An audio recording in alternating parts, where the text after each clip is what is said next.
Hey everyone, I just wanted to make a quick video today and talk about why I'm risking everything to build a homestead. So I have a couple of videos up on YouTube so far, and I kind of talk about the process I'm going through right now to purchase a new home and planning out building a suburban homestead. And basically here on YouTube, I'm just going to be documenting that entire journey. That's kind of what I'm hoping to do. Basically, I'm risking everything to start this homestead, and I do mean that in a very literal sense. Right now, I'm in my backyard, my current home, and I like this home. It's a great house. As you can see, we have a little bit of a yard, not a huge yard, and I've spent a lot of time and money and put a lot of energy, a lot of my soul into the garden that I do have currently. It's just too small for my goals and for what I want. We've been here for 5 years, and so we purchased it in 2020, right before everything got crazy. And I'm not kidding when I say that the prices of homes here nearly doubled in the last 5 years. And I am not happy about that personally, even though I've benefited. My current home is worth way more than when I purchased it. But it also kind of serves into why this is a very risky venture for me to be buying a new home, purchasing a new home. We're very comfortable here. I don't want to dive too much into my personal finances or anything like that, but as you can imagine, we bought a home, right at the perfect time when prices were pretty good and interest rates were really cheap, and they got even cheaper, which we took advantage of that and refinanced at the end of 2020 and locked in just a ridiculously low rate. So you can imagine our payments pretty low as well. And that's definitely something I don't take for granted. I've got friends and family who are renting right now, and they're paying more for a one-bedroom apartment than I am for an entire house with a yard and a big basement and everything. And I don't say that to brag at all. I hope it doesn't sound like that. I think it's a tragedy that this is the state of our housing market and our economy and all that. But, because of all of that, I am in a very comfortable position, and it's hard to give that up. But this is how strongly I feel about doing what I'm doing and building out the homestead that I'm going to be building out. The goal is to be able to have significant capacity to help us through any challenging times, but also, and probably, quite frankly, more importantly, to be able to give us the opportunity to learn and to make mistakes and to grow, to understand how to produce our own food, how to become more efficient, how to deal with pests, how to deal with crop failures. A lot of it is just having the capacity to be able to learn. And that's really what the two goals are there, is to have, yes, some capacity to be somewhat self-reliant for at least a good chunk of our food, and then also to gain the knowledge that we need to understand fully how to grow our own food. Really, the reason that I'm risking everything is 100% because I do think that the way that we are heading as a country and as a worldwide society is not a great direction. Am I a doomsdayer, and do I think that we're going to have the apocalypse on our hands or something? I don't think that's true at all. I think that the apocalypse is actually very unlikely, but society collapse, which is a very different thing from the apocalypse, in my mind is actually a very high possibility. And by high possibility, I mean maybe like a 10% possibility. And again, these numbers aren't based on anything. I'm not an expert. I'm not going to pretend to be or claim to be. There's probably been many times throughout history that people have said this same thing.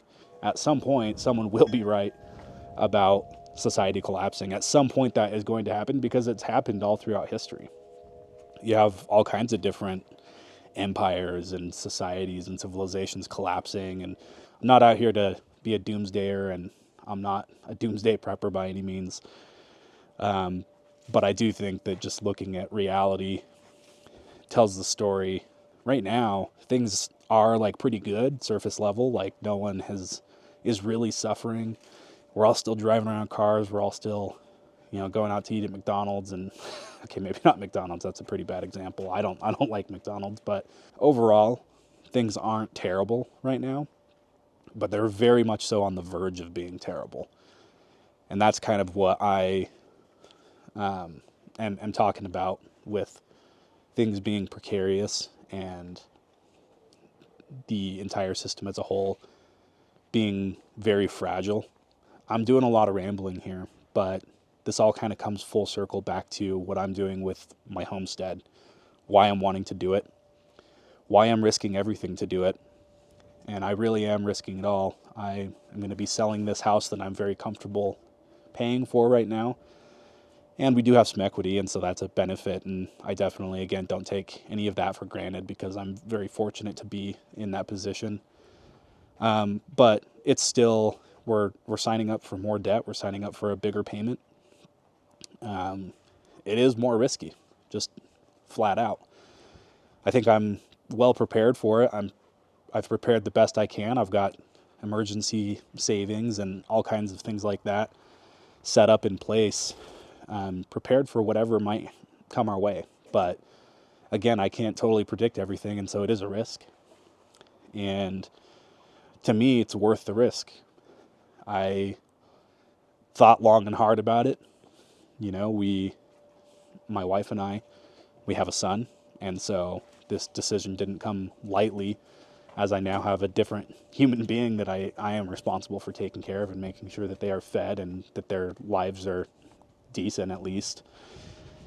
And so I didn't make the decision lightly, but the way that I see it is I need some way to grow some of my family's own food and also to have the knowledge of how to do so on a large scale. Again, the yard that I'm walking around right now, I've got lots of stuff in this yard. I've got fruit trees. I've got raspberries, blackberries, strawberries.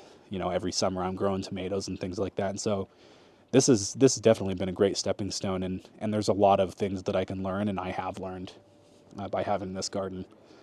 So size isn't that important. It's just important that you learn how to garden, and that's what's most important. But I do think that there is something to be said for growing things at scale, and that's just kind of the next level of knowledge, learning how to grow things at scale, learning how to control that large of a space, learning how to manage that land, and then also just having more capacity. Right now, my yard as it sits, I could maybe, if we were really trying hard, I could maybe grow maybe 1/20th of all of our own food needs here. And obviously that's not going to get us very far if it came down to it, right? Versus our new property, I estimate that in an emergency situation, if there was no other options, we could grow 75% of all the calories that we need. And that combined with food storage would go quite a long ways, until we figure out something else, until we get a plan Z, so to speak. I think that the chances are definitely not zero that something significant and severe happens in our world that forces everyone to fend for themselves a little bit more. And that risk is what is motivating me to take the risk that I am taking right now. One other thing I did want to talk about too in relation to that, you might be saying to yourself, well, how does that make any sense? You're going to get yourself into more debt. You're going to buy a more expensive house. Your payment's going to be more expensive. How does that risk make any sense if you're concerned about a total societal failure? How are you going to pay for this house if that happens? If no one has any jobs and, the government is like on the verge of total collapse, like how are you going to pay for this house if that happens? And I've got plans. I've got contingencies in place, ways to kind of weather the storm, so to speak.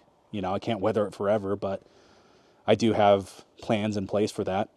But the second part of that is if we're looking at a situation where society really does collapse, or at least partially collapses, there's a good chance that no one's going to be coming and calling due my mortgage. If we're in a situation where truly things are desperate and the government is on the verge of collapse, or maybe has collapsed, I don't think anyone's going to come calling. I don't think the bank is going to come calling for my.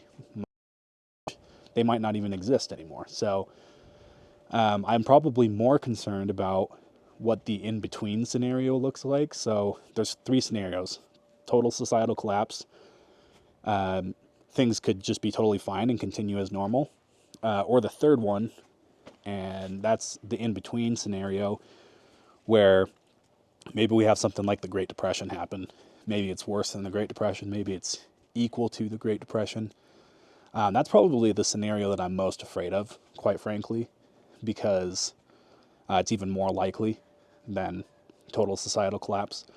But at that point, yeah, the banks are probably still going to exist, and I could lose my house if I, had to weather the storm for longer than expected.